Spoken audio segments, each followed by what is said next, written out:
لله الذي جعل الإسلام عقيدة وجعل القرآن إماما وجعل رسول الله صلى الله عليه وسلم أسوة حسنة وللعالمين رحمة وجعل هذا اليوم الجمعة من سيدة الأيام من سنة النبي من المغفرة والعافية.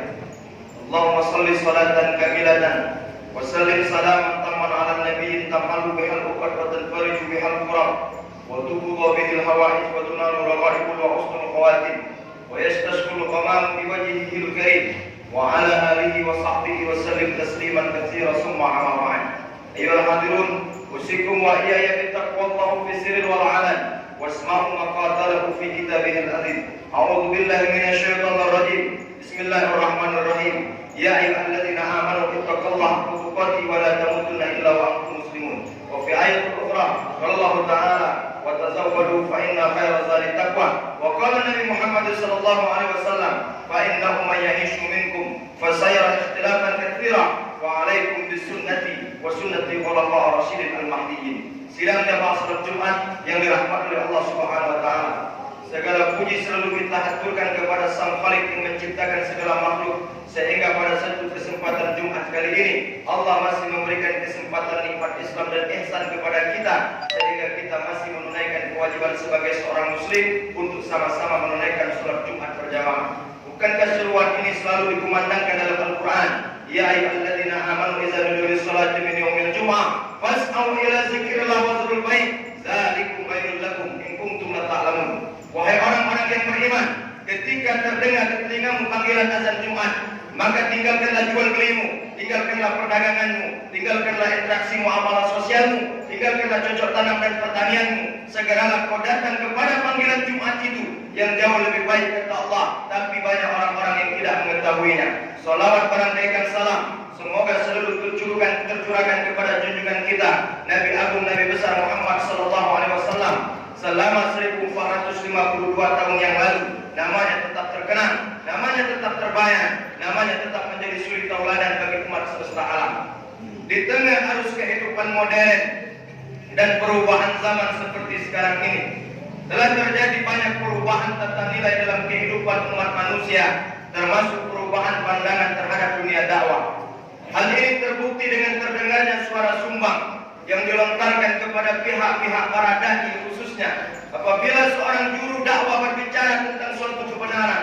Mereka menganggap pembicaraan tentang suatu kebenaran adalah topik dakwah yang sangat membosankan, topik yang hanya cocok untuk masyarakat Arab pada zaman dahulu yang menantikan taman-taman yang indah, kebun-kebun yang rindah, serta wanita-wanita cantik. Tidak relevan dan tidak sesuai apabila kita membicarakan tentang suatu kebenaran pada abad dewasa ini yang jujur pasti hancur, yang berada dalam tipu muslihat dan kebohongan akan mendapatkan kemenangan dan kesuksesan. Bahwa kita sudah lama merasakan dakwah selama ini hanya berbisik dengan orang tuli, berbicara dengan orang bisu. Kita lebih banyak memukul daripada merangkul, kita lebih banyak mengejek daripada mengajak, kita lebih banyak mencaci daripada mengaji. Sementara di dalam Al-Quran Allah menuntut ud'u ila sabili rabbika bil hikmati wal mau'izatil hasanah. Ketika hak berserikat kita pakai untuk menghujat sesama, ketika kebebasan kita pakai menggilas yang berbeda, ketika hak berbangsa dan bernegara kita pakai hanya untuk saling mencaci maki, maka di bulan ini sampai kita kepada satu bulan yang diimpikan oleh semua umat Islam, yang kita sudah banyak belajar dari histori, sudah banyak belajar dari sejarah, dan hari ini sampai kita kepada bulan yang selalu disebutkan Nabi di dalam doanya. Apa kata Nabi? Allahumma barik lana fi Rajab wa Sya'ban wa balighna Ramadan. Ya Allah, berkahkan aku di bulan Rajab dan berkahkan aku di bulan Sya'ban, dan sampaikan usiaku kepada bulan Ramadan. Jangan sampai keberkahan Rajab menjadi satu kemunafikan bagi kita. Jangan sampai keberkahan Rajab dan Sya'ban menjadi perpecahan di antara kita. Jangan sampai keberkahan Rajab dan Sya'ban hanya di bulan ini.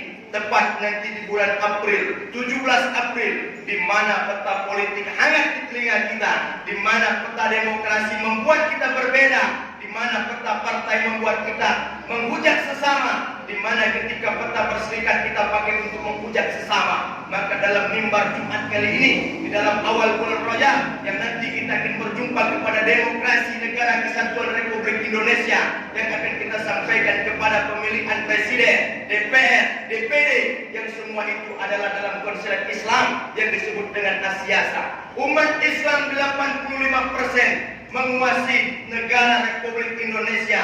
Muslim terbesar. Berangkat Anda ke Timur Tengah, apa kata orang Arab? Dari mana Anda datang? Min aina jita?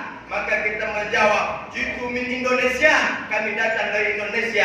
Apa kata orang Arab? Biladul kabir muslim fil alam, negara Islam terbesar di dunia. Maka kalau sampai dengan peta demokrasi dan politik membuat kita berpecah, membuat kita berserikat, membuat kita menjadi saling hujat sesama, maka kita tak belajar daripada sejarah Islam. Sementara sejarah dalam politik sudah banyak dibicarakan jauh sebelum kita datang, jauh sebelum 2019 datang, jauh sebelum Pilpres datang. Maka hari ini kita datang di dalam pintu masjid, tak ada bicara politik, tak ada bicara asiasa. Nabi menyusun peta politik di dalam pergerakan melawan perang Badar dan perang Uhud, menyusun strategi perang di dalam masjid. Bahkan Nabi berpindah dari Masjidil Haram, pindah ke Masjidil Nabawi, yang diperjalankan peristiwa Isra wal Mi'raj yang terjadi di 27 Rajab. Nabi membicarakan perjalanan dakwah dari masjid ke masjid. Yang penting di dalam asiasa, di dalam politik, yang kita bicarakan di atas mimbar di depan pintu masjid, menerangkan umat, tidak memecah belahkan umat, tidak menghujat sesama, tidak mencaci maki siapapun ada di dalam pergerakan kita berdemokrasi. Dulu jauh sebelum 250 sebelum Masehi, seorang pemikir bernama Aristoteles pernah membuat satu buku berjudul The Republic. Sementara pemikir Islam muncul Ibnu Sina, Ibnu Rus, Al-Farabi dalam pemikiran peta politik. Mereka sudah membicarakan tentang politik jauh sebelum Masehi datang, jauh sebelum Isa datang. Maka peta politik di dalam Islam sudah dibicarakan jauh datang sebelum kita. Masa Rasulullah baginda Nabi Muhammad SAW ketika beliau meninggal dunia di usia 63 tahun. Maka ketika meninggalnya Nabi, masa itu miskin kepemimpinan, miris tak ada orang yang siapa yang akan memimpin umat Islam pada waktu itu. Maka peta politik pun kembali berkecamuk, yaitu siapa menunjukkan khalifah Ar-Rasyidin, khalifah pertama menggantikan kepemimpinan baginda Nabi Muhammad SAW dalam kepemimpinan negara. Maka waktu itu bertengkarlah dua kaum, yaitu kaum Ansor dan kaum Muhajirin. Pertengkaran itu kelut, pertengkaran itu pertengkaran memilih siapa pemimpin di antara mereka.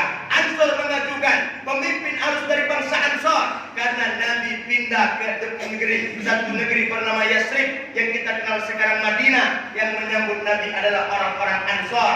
Maka Ansor lebih berhak untuk menggantikan posisi kepemimpinan dalam satu ketatanegaraan.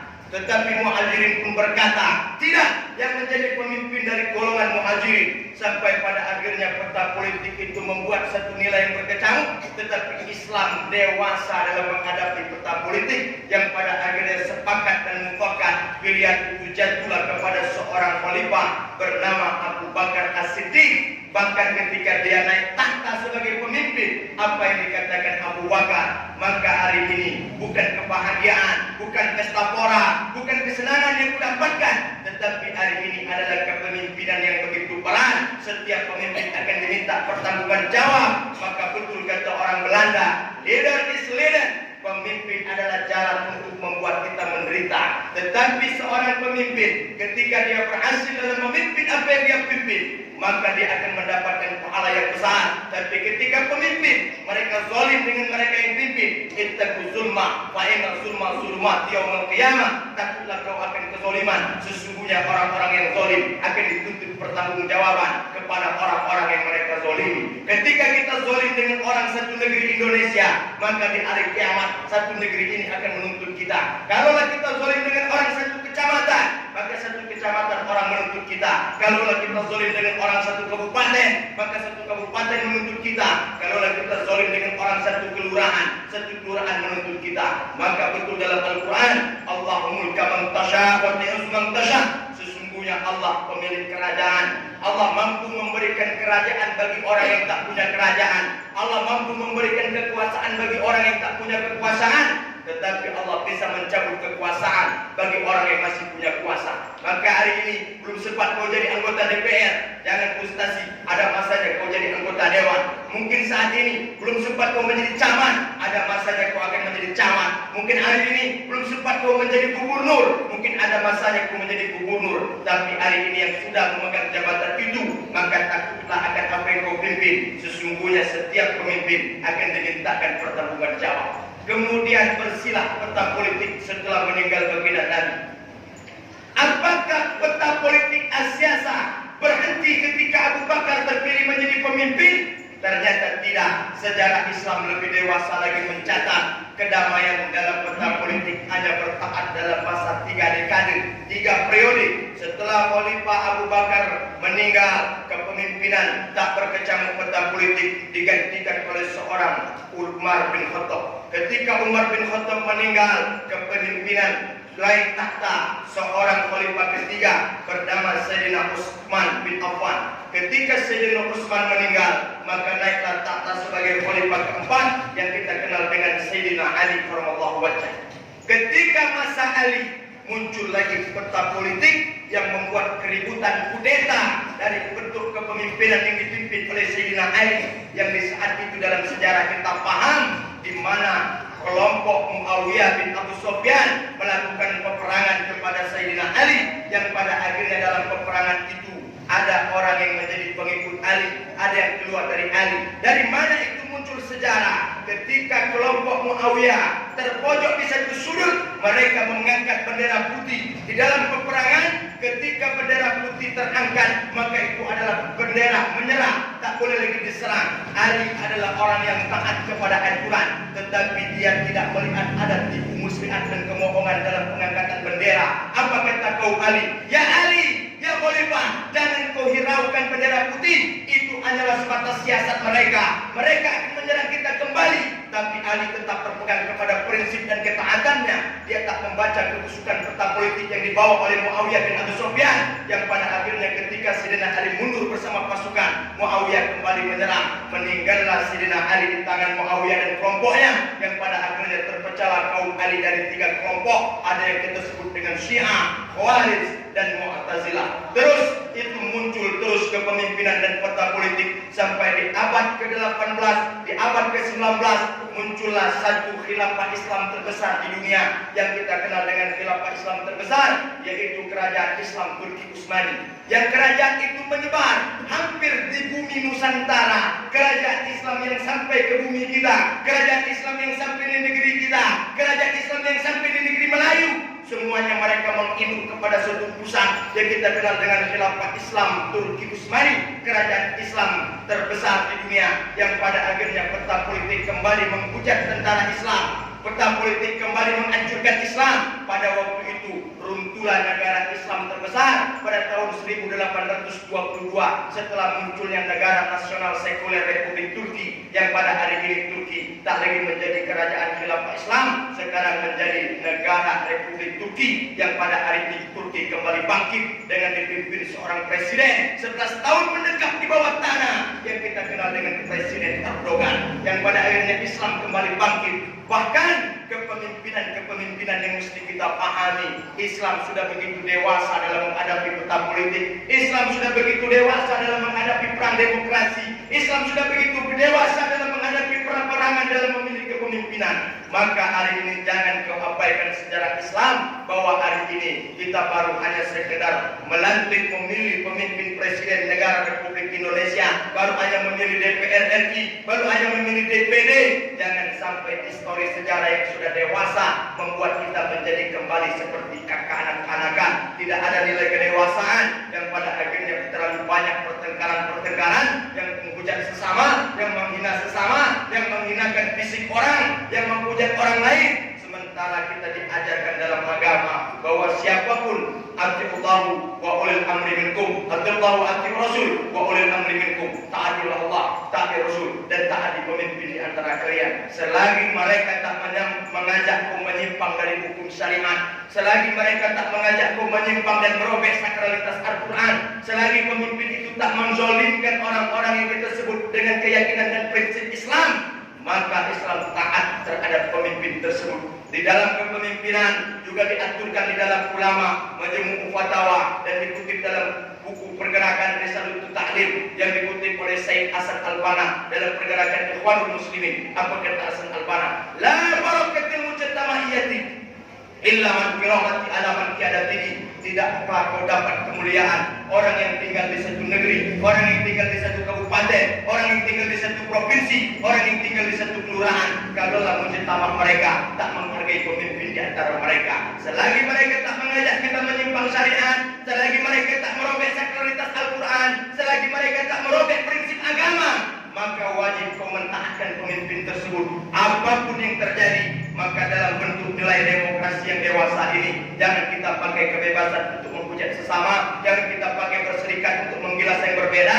Satukan pemikiran kita, setiap perbedaan adalah rahmat dan kasih sayang Allah Subhanahu wa taala. Berkah bulan Rajab sampai ke bulan Sya'ban, lewat Sya'ban masuk Ramadan, maka di 2 bulan ini kita akan bertemu dengan 2 titik yang membuat kita menjadi dewasa. Titik pertama di 17 April, di akhir Rajab, di awal Sya'ban, kita akan membuatkan satu negeri kita peta demokrasi politik yang hebat dan lebih dewasa. Kemudian di titik yang lain, kita di bulan ini memperingati satu peristiwa besar, yaitu peristiwa perjalanan hebat seorang baginda Nabi Muhammad SAW di malam 27 Rajab, yaitu peristiwa yang kita kenal dengan Isra wal Mi'raj. Subhanallazi asra bi 'abdihi lailan minal masjidil haram ila al-masjidil aqsa allazi barakna haulahu linuriyahu min ayatina innahu was-sami'ul basir. Sesungguhnya Maha Suci Allah yang memperjalankan Muhammad dari masjid ke masjid, dan itu terjadi di bulan Rajab sampai pada akhirnya kewajiban itu menerima perintah sholat 5 waktu, yang salah satu yang kita kerjakan pada hari ini adalah peristiwa berawal dari sejarah di bulan Rajab. Jangan sampai keberkahan ini membuat satu kemunafikan, jangan sampai keberkahan ini membuat kita menjadi pertengkaran, jangan sampai keberkahan ini membuat kita rusak dan diporak-poranda dengan hanya kota politik yang tidak membuat kita menjadi dewasa. Mudah-mudahan kita diselamatkan dalam peperangan, mudah-mudahan kita diselamatkan dari kecurangan, mudah-mudahan kita diselamatkan dari kezaliman, dan mudah-mudahan kita termasuk golongan orang-orang yang beruntung. Amin ya rabbal alamin. Wa rahmatullahi wa lakum bil Qur'anil azim wa